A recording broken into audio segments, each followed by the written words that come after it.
Pegado a prevención de adquirir la infección por VIH es actualmente un medicamento antirretroviral que es pues también parte del tratamiento en pacientes que ya iniciaron el desarrollo de la enfermedad, que se llama lenacapavir. En la población activa como tal no hay un tiempo establecido. Lo más que de acuerdo a las guías se ha establecido es en la población sexualmente activa por lo menos una vez al año, por lo menos. Dirigido, hay dos formas. Actualmente pues está el PrEP, que es justamente el tratamiento antirretroviral preexposición, y el tratamiento.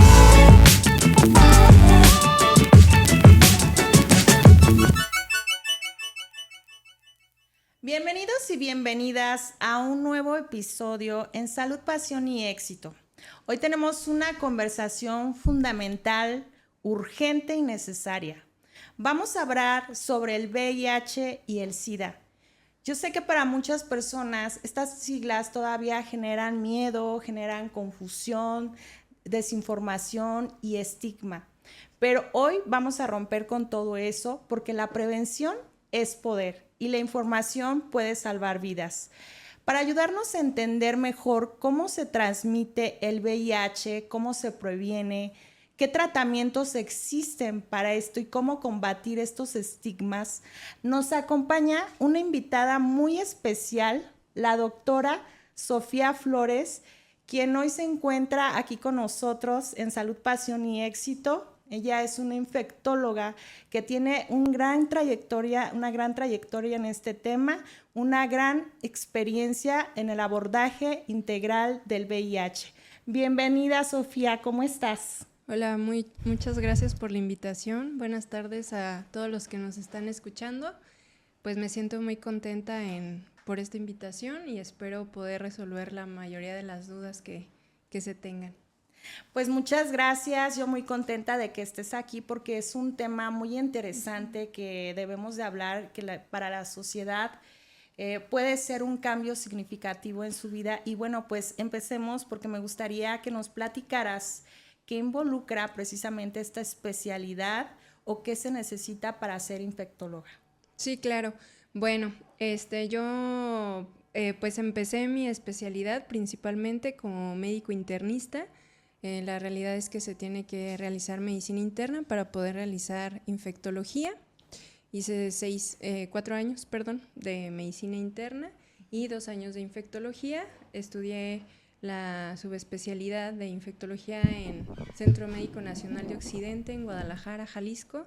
En lo personal pues le tengo un gran afecto y bueno, la realidad es que como médico internista sí te abre un mayor panorama sobre el discernir sobre enfermedades de otra índole versus enfermedades de origen infeccioso, y pues la verdad es que es muy amplio en lo que me dedico, ya que el abordaje de las infecciones como tal pueden ser infecciones agudas, crónicas, infecciones sencillas de origen bacteriano hasta infecciones virales, también infecciones parasitarias y fúngicas, además de tratar pues a población especial como pacientes que viven con infección por virus de inmunodeficiencia humana, pacientes con tuberculosis o aquellos que van a protocolo de trasplante. Entonces la verdad es que es muy amplia la gama de pacientes que podemos abordar como infectólogos.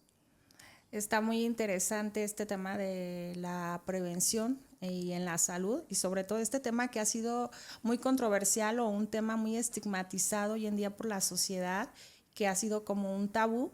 Pero bueno, me gustaría que nos platicaras, Sofía, ¿cuál es la diferencia de VIH y SIDA? Sí, claro. Bueno, la infección por VIH como tal es el contacto que se tiene con el virus de inmunodeficiencia humana. Este virus pues pertenece a una amplia familia del género retrovirus. Hay 2 tipos de virus tipo 1 y tipo 2.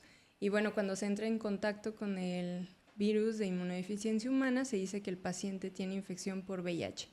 Dependiendo del estadio en el que se encuentre el paciente, que de acuerdo a la OMS se ha clasificado en tres tipos, es que el paciente puede evolucionar del desarrollo del SIDA.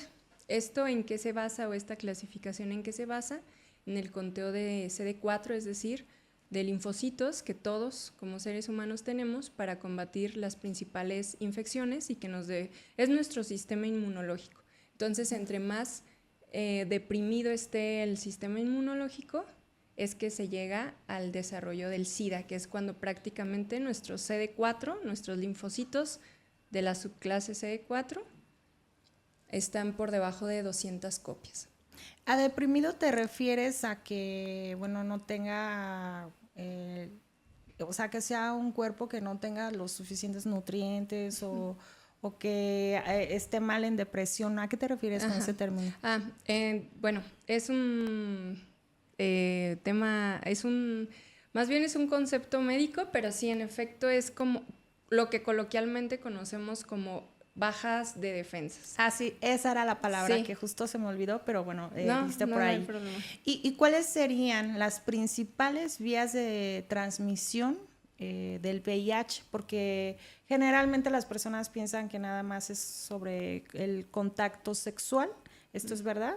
¿O hay diferentes? La principal y la que pues considero es como la causa del adquirir esta infección es principalmente pues la que más genera tabú, que es la vía de transmisión sexual. Sí es de las principales, pero también hay otras vías que es por cuando tenemos contacto con algún medio punzante o punzocortante, sobre todo en el área médica, es que podemos adquirir la infección. También a través de vía vertical, esto quiere decir mujeres que viven con la infección de VIH cuyo pues tratamiento no es el ideal o no tienen buen apego y se embarazan. Entonces durante el embarazo se puede dar la infección por vía vertical, o sea, de madre a hijo, durante estos meses de vida intrauterina. También cuando se tiene contacto con drogas intravenosas es otro mecanismo. Y pues a través de transfusiones. Esto último ya no es tan frecuente, puesto que hay ya mucho control en cuanto a quienes van a donar sangre o todos estos hemoderivados, pero antes de 1980 y de los 90 sí había mucho descontrol, entonces pues era donde más auge tuvo este momento de la transmisión por este virus, de infección por este virus más bien. Es un tema muy interesante y sí tengo bastantes preguntas para ti, Sofía.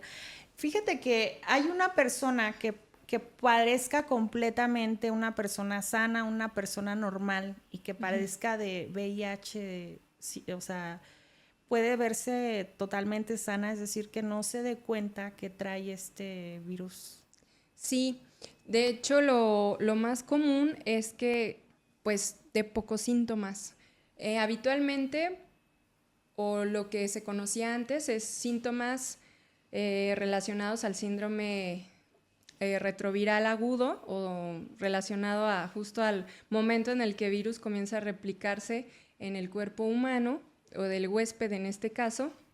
Sin embargo, no siempre es así. Actualmente pues las personas pueden estar asintomáticas, verse entre comillas sanos, pero siempre va a haber una pequeña pista que nos puede orientar a sospechar de infección por VIH, que pues son pequeñas reinfecciones de origen respiratorio, gripas constantes, diarreas muy crónicas, y a crónico me refiero a más de 4 semanas, mucha pérdida de peso, fiebre, sobre todo fiebre de características nocturnas, que sea por la noche. Y esto puede confundirse, ¿no? Como que tengo las defensas bajas o me enfermo seguido, claro. Pero a veces la persona no se da cuenta que puede tener, o sea, esas sintomatologías que vienen siendo del del VIH y sin embargo, o sea, sí es por ahí. Así es, y por eso es muy importante que si, pues sobre todo la persona es consciente en cuanto a algún contacto sexual de riesgo que haya tenido, pues sea sincero al momento de acudir a la consulta médica, porque así nosotros, pues de manera intencionada vamos a hacer varias preguntas para poder encontrar un factor de riesgo que nos detone y nos lleve a esta sospecha diagnóstica y pues tratar de abordarlo más rápido posible. ¿Y cuáles serían las formas más efectivas de prevenir? De prevenir, bueno, pues lo ideal sería el uso del preservativo, porque aparte pues se previenen muchas otras infecciones de transmisión sexual, aparte del VIH. Pero bueno, enfocándome más hacia tratamiento dirigido, bueno, hay dos formas. Actualmente pues está el PrEP, que es justamente el tratamiento antirretroviral preexposición, y el tratamiento posexposición, que bueno, en este momento no me voy a enfocar mucho a esa parte, pero hay antirretrovirales que ayudan justamente a prevenir el desarrollo y la replicación del virus si es que se llega a tener contacto con él.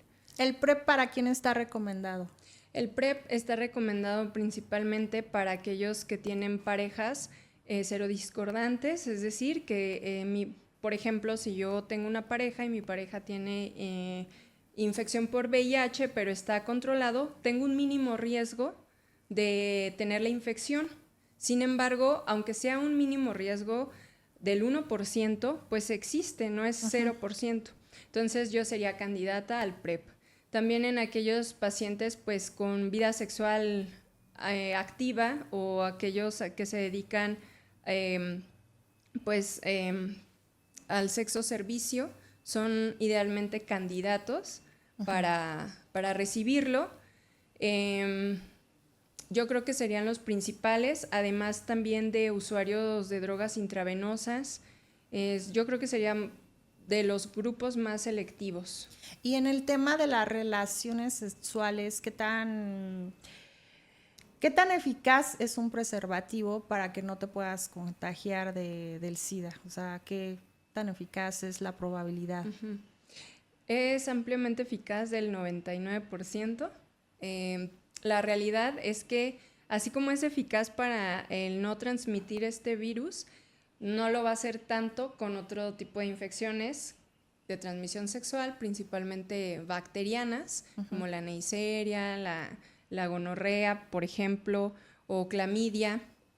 Ahí sí no es tan efectivo, así como tampoco lo es contra infección por VPH.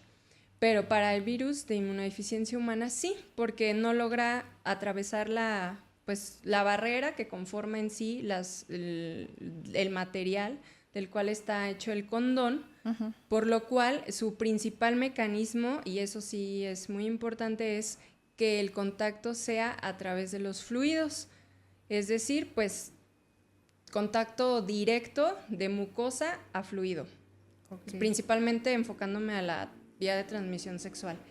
Y nada más quiero hacer un pequeño paréntesis regresándome a la pregunta pasada, que olvidaba comentar algo muy importante.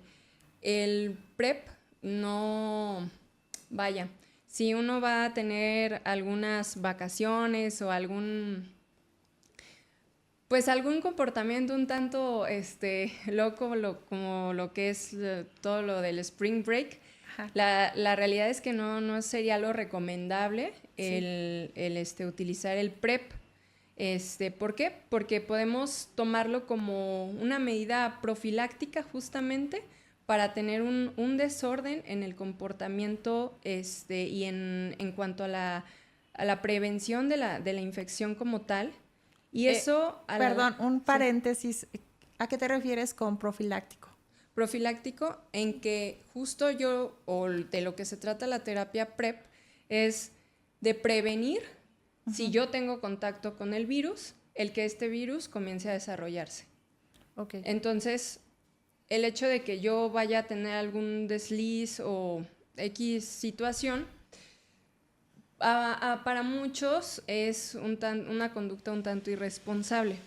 Entonces ahí hay que discernir mucho a qué paciente se lo vamos a realmente a otorgar, porque si no esto se puede prestar a un riesgo en cuanto a que si el paciente sí de verdad desarrolla la infección, se puedan generar resistencias al tratamiento antirretroviral. Entonces, por eso es que son muy puntuales las situaciones en las que la OMS nos dice que debemos de dar PrEP. Ok, muy bien. Y bueno, ¿existe una vacuna para el VIH, Sofía? Bueno, o sea, se han hecho muchos estudios realmente en cuanto a la vacunación o a estos temas en cuanto a cura, pero la realidad es que como tal una vacuna, lo más apegado a prevención de adquirir la infección por VIH es actualmente un medicamento antirretroviral que es pues también parte del tratamiento en pacientes que ya iniciaron el desarrollo de la enfermedad, que se llama lenacapavir. Este es un medicamento inyectable que se administra pues digamos en vía subcutánea, sí, principalmente, y que la forma de administración, así como otros medicamentos antirretrovirales preventivos, puede llegar a ser incluso semestral. O sea, no lo voy a tomar diario como otros medicamentos que justamente se utilizan para el PrEP, sino nada más lo inyecto y me mantengo en vigilancia de no desarrollar justamente el virus. ¿Cómo llevo esta vigilancia? A través de la carga viral y del desarrollo de anticuerpos. Sería lo más apegado a una vacuna, pero realmente algo que nos pueda prevenir desde la infancia a no tener el virus. Justo no. para allá iba como a partir de qué edad podía, o sea, para prevenir ponerse este tipo, que lo mencionas que no es como tal una vacuna, pero entonces no, ¿qué edad es? Pues lo ideal o los estudios que se han hecho es en adultos arriba de los 18 años. La realidad es que en este momento algún estudio en niños o en la población pediátrica con lenacapavir no se ha realizado. Todos han sido en adultos. Es un medicamento altamente efectivo que de hecho hace poco la OMS lo declaró como lo más cercano a una vacuna, pero la realidad es que forma parte del tratamiento antirretroviral. Oye, Sofía, de hecho hay unos mitos que muy comunes en la sociedad que dicen que si el SIDA se puede contagiar por compartir, no sé, un vaso, besar, abrazar, son uno de los mitos, pero bueno, sí es importante que veamos todo este tipo de información para que pues no se queden con la duda las personas que nos escuchan y que nos ven. Sí, claro. Pues en cuanto a esos mitos, la realidad es que cuando el paciente acaba de ser diagnosticado con infección por VIH y la carga viral es alta, y alta me refiero a más de 1000 copias, sí hay que ser preventivos en que el paciente utilice sus propios cubiertos, sus platos, sus cepillos de dientes, pero no porque vaya a contagiar a alguien más, sino por él, porque está muy susceptible a adquirir cualquier otro tipo de infección que en una persona sana no sucedería. Porque tiene las defensas más bajas y como tiene instalado el virus, pues es más sensible y más susceptible a que se pueda enfermar. Exactamente, entonces es más por precaución del paciente que de la persona. La verdad es que la persona, o si yo vivo con una persona que recién acaba de ser diagnosticada, no me voy a contagiar, pero sí lo puedo contagiar a él de lo que yo pueda traer de infección, parásitos probablemente. Entonces es más bien por el paciente. La realidad es que ya cuando las cargas virales comienzan a ser controlables por debajo de las 200 copias, 50 copias, para ser todavía más exactos, es intransmisible. De hecho hay un dicho muy popular en este tipo de tema en el cual hablamos de que indetectable, un paciente indetectable es igual a intransmisible, o sea, el que no se detecte ninguna replicación del virus. Ok, muy bien. ¿Y cada cuándo se recomienda hacerse una prueba de VIH a una persona pues que está activa sexualmente? Bueno, en la población activa como tal no hay un tiempo establecido, lo más que de acuerdo a las guías se ha establecido es, bueno, en la población sexualmente activa, por lo menos una vez al año, por lo menos. Pero esto varía dependiendo de si se trata de una femenino que va a iniciar su control prenatal en las embarazadas, pues desde el diagnóstico se tiene que hacer una prueba rápida. Dentro de la población del sector salud, pues por lo menos 2 veces al año, si no es que haya algún tipo de accidente con algún paciente, es decir, que si yo estoy manipulando alguna muestra o estoy obteniendo ¿Algo sangre, punzocortante? así es, deba de hacerme alguna prueba para descartar cualquier infección, pero por lo menos una vez al año deberíamos de hacérnosla, y más si tenemos actividades de riesgo, me refiero a la cuestión sexual. ¿Y las pruebas pueden ser gratuitas o tienen un costo o dónde se pueden hacer las pruebas de VIH? Bueno, hay pruebas rápidas y hay pruebas confirmatorias. Las pruebas rápidas, sí, dentro del sector salud público, se pueden realizar de forma gratuita. Claro que si ya la sospecha es muy alta, bueno, habría que hacer pruebas todavía más específicas, pero eso sí ya sería con autorización de algún médico especialista, ya sea un médico internista o en dado caso un infectólogo. ¿Y cuál es el tratamiento actual que tiene un paciente que se ha diagnosticado con VIH? Okay. Bueno, antes de hablar del tratamiento, pues a mí sí me gustaría agregar que esta enfermedad actualmente es una enfermedad controlable, como lo es la hipertensión, como lo es la diabetes tipo 2. Es decir, es considerada como cualquier otra enfermedad. Sí, claro, con sus puntos muy específicos y cuidados, pero a lo que me quiero referir es que sí es una enfermedad que sigue siendo estigmatizada, pero que un paciente que lleve buen apego a su tratamiento y que realmente siga las indicaciones que se le brinda, puede vivir como una persona que no tiene esta infección. O sea, de hecho, tanto es así que ya hay el cuidado que se le tiene que dar al paciente es como el de cualquier otra persona normal. En cuanto a que pueden desarrollar riesgos cardiovasculares, en cuanto a pueden desarrollar otro tipo de trastornos, incluso depresión, ansiedad por el tipo de tratamiento. Entonces, al momento de estar eligiendo el antirretroviral, sí es muy importante evaluar si son pacientes con diabetes, hipertensión, sobrepeso, porque los antirretrovirales más utilizados actualmente pueden generar un poquito de ganancia de peso, incluso cómo está su función renal. Entonces el tratamiento pues se basa, o el backbone del tratamiento es a partir de 2 fármacos o uno pertenecientes a la familia de los inhibidores de la transcriptasa reversa, además de agregar actualmente algún inhibidor de la proteasa o un inhibidor de la integrasa.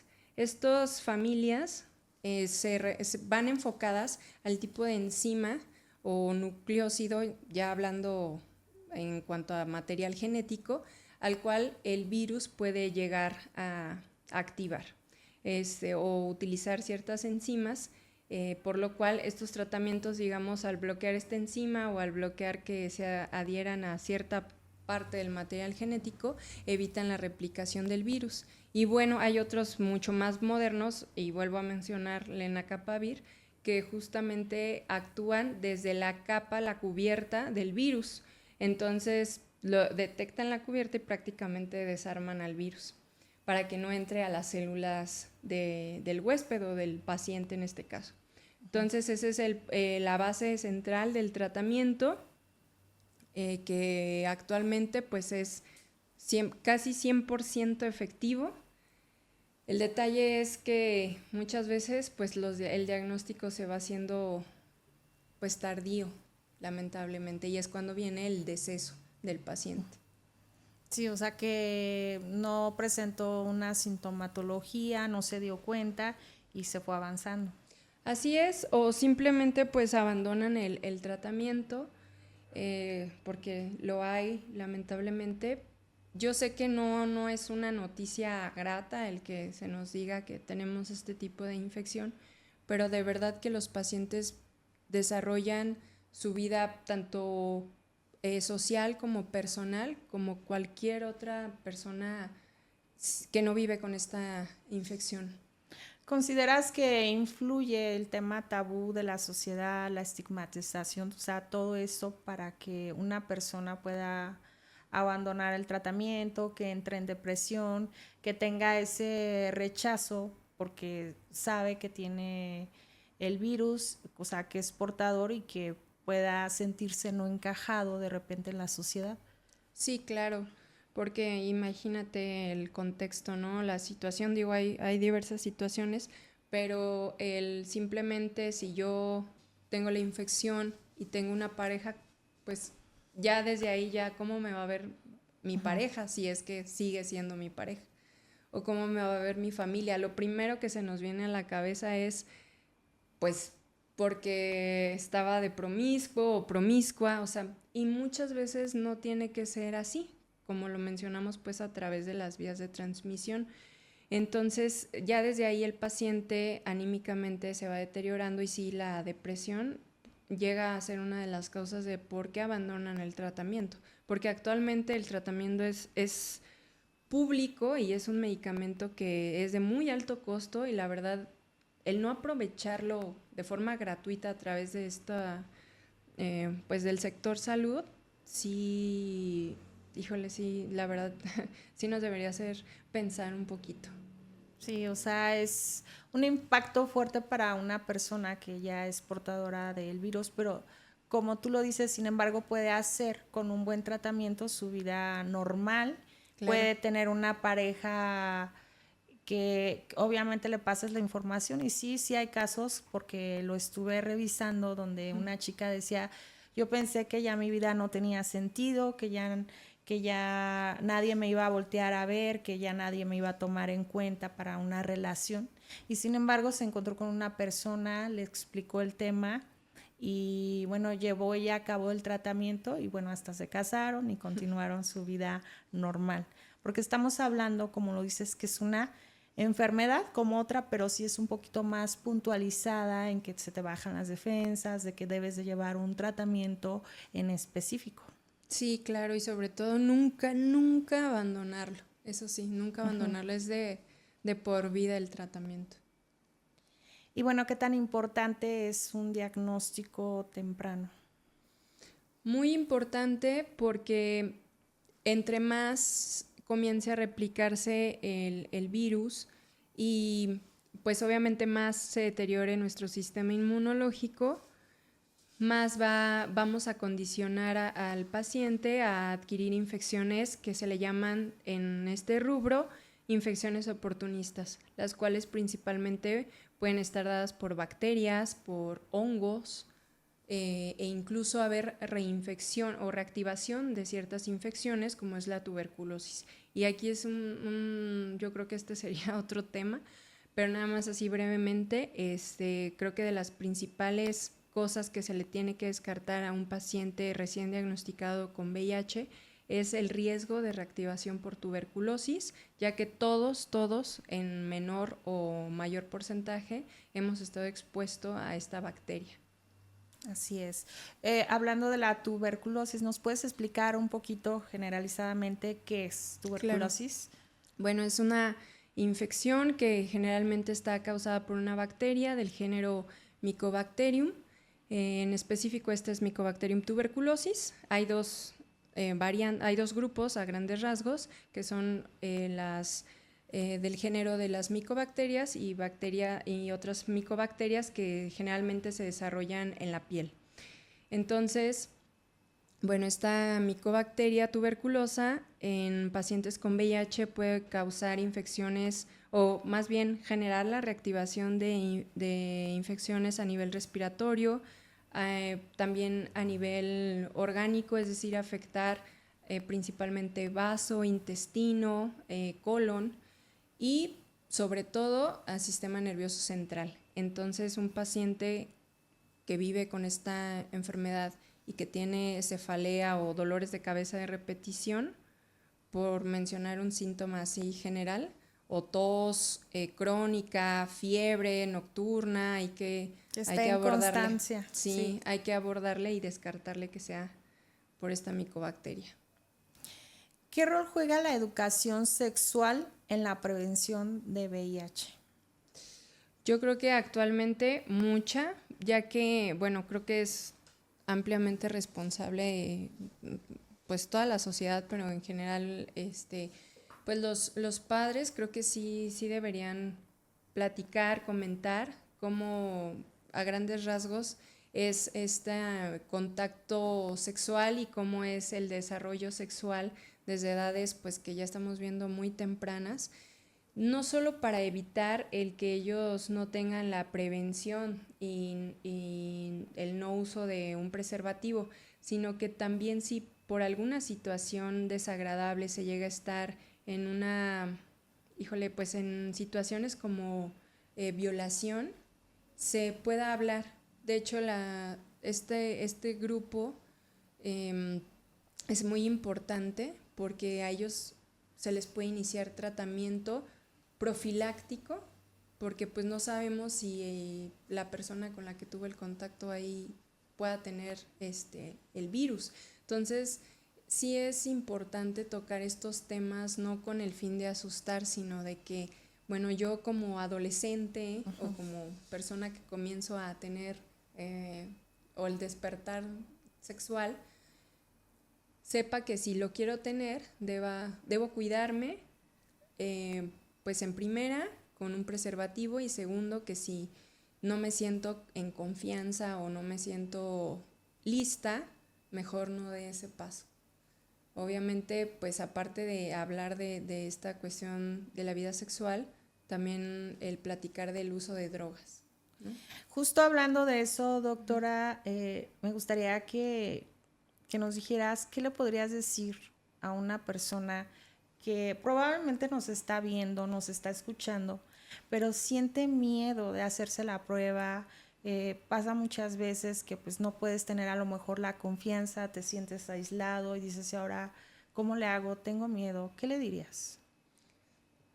Bueno, a todos nos da miedo pues el enfrentarnos al probable diagnóstico confirmatorio, pues no solamente de esta infección, de otras enfermedades, ¿no? Graves. Sí. Pero sobre todo por el estigma social que hay, más con esta infección. Pero yo lo que les diría es que es mejor realizar una prueba y tener un diagnóstico confirmatorio a tiempo para prevenir infecciones oportunistas, allá hacer un diagnóstico cuando ya las tenemos, porque de verdad que los pacientes llegan muy graves y es cuando pues sí compromete un poco más su vida. No quiere decir que todos fallezcan, pero sí son situaciones graves que justo por este miedo no se previenen. Entonces, enfrentar la situación, la infección se puede tratar como una enfermedad crónico-degenerativa actualmente, y ahí el tratamiento está a la mano, ni siquiera es de difícil, pues vaya, de que no vaya a existir, no, creo que es de los tratamientos que para toda la población está.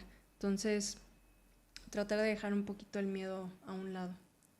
Eso es muy importante porque, pues sí, muchas veces podemos decir, no pasa nada, tú síguele, pero sigue ese sentimiento invadiéndonos y que no nos permita hacer ese paso, ¿no? ¿Y con qué infecciones se puede coexistir el VIH? Uy, pues aquí principalmente las más importantes en cuanto a coinfecciones es la infección por hepatitis B, hepatitis C, tuberculosis, obviamente también.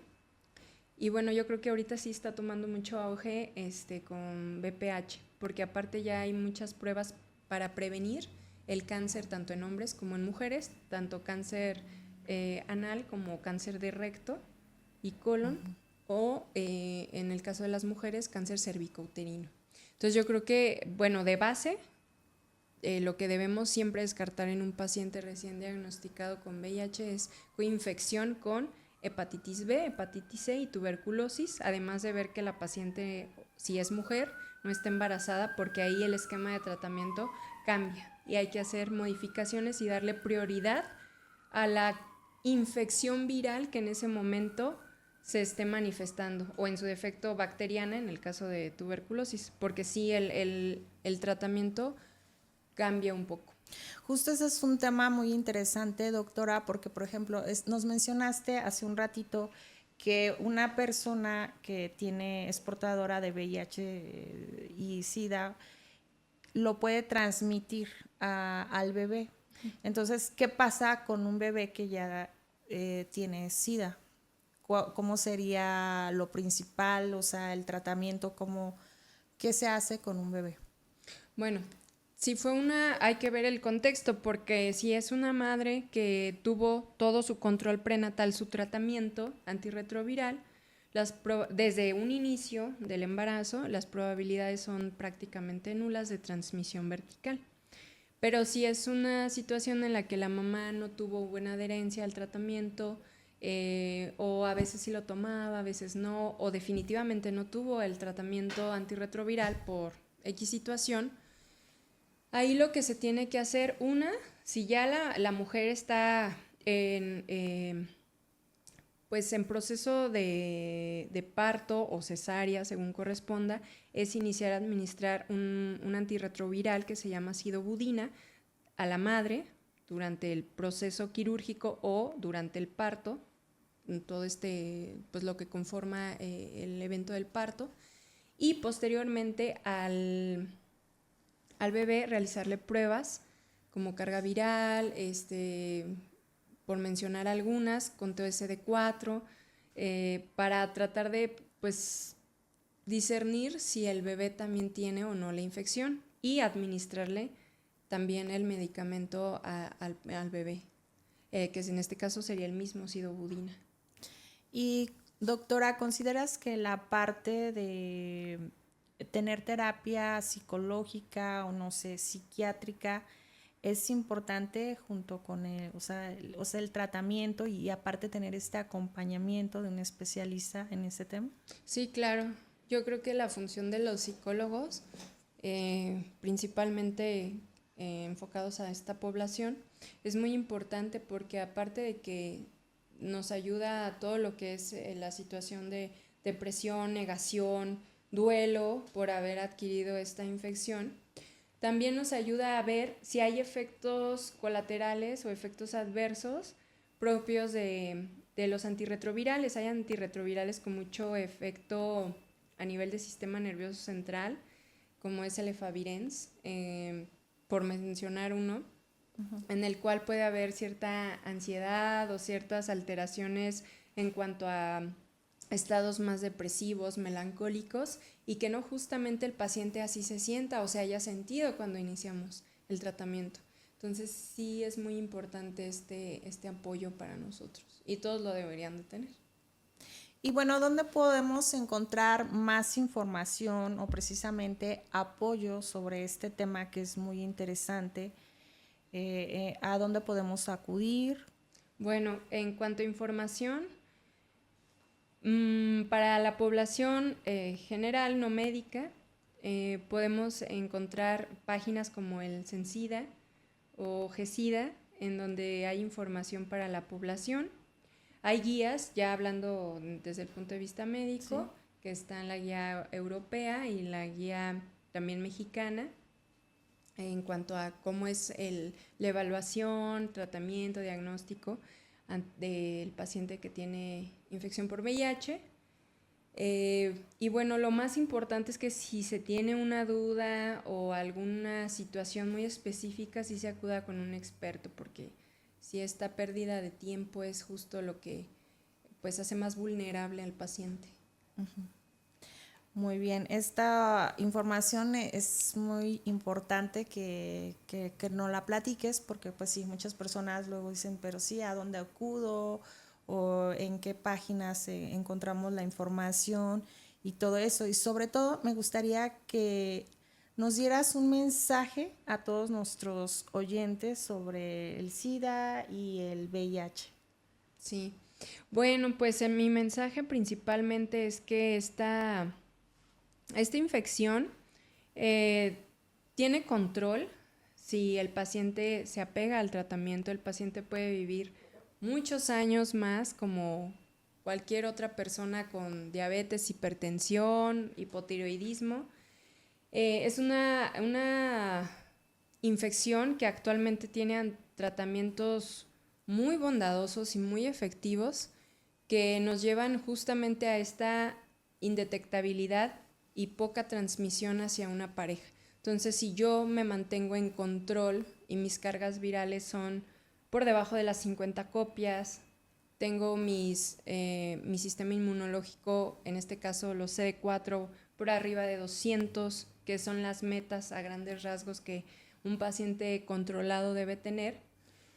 Yo, y no suspendo nunca mi toma de tratamiento, yo puedo vivir los años que Dios me permita, si es que son creyentes, y sobre todo pues el tener una vida en pareja,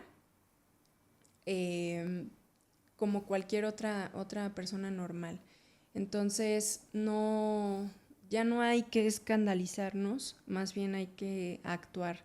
Y a mí me gustaría agregar a mí en lo personal, en base a lo que me ha tocado ver en mi trayectoria y más como infectóloga, me encantaría en algún momento tener un hospital dedicado a estos pacientes. Qué interesante, doctora. Un Sí. hospital para pacientes con el SIDA. Sí, porque creo que es una población muy vulnerable y de todo estrato social. De verdad que hay personas que dices, ¿cómo es que tiene la infección? De lo bien que se ven. Sí. Pero también llegan pacientes en otras situaciones muy vulnerables y de verdad que es una infección desde el punto de vista médico muy apasionante. Entonces a mí me encantaría en algún momento llegar a tener este hospital aquí en Morelia, porque pues muchas subespecialidades podrían colaborar. Entonces a mí me gustaría poder llegar a desarrollarlo. Yo apoyo totalmente ese proyecto y considero, doctora, que va a ser todo un éxito porque sí es un tema urgente que se tiene que atender, que la sociedad tiene que entender que sí hay, para cada enfermedad, sí hay un lugar donde se pueden acudir, donde los pueden orientar y sobre todo pues donde se pueden tratar.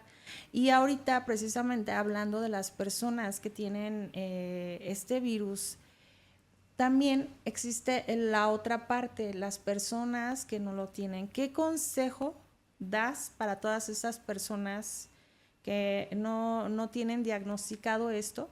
Sin embargo, hoy en día, en pleno siglo XXI, es considerado un tabú hablar de este tema. Yo creo que, bueno, y ahí involucra mucho la responsabilidad de cada persona, que si yo sé que tengo probablemente factores de riesgo como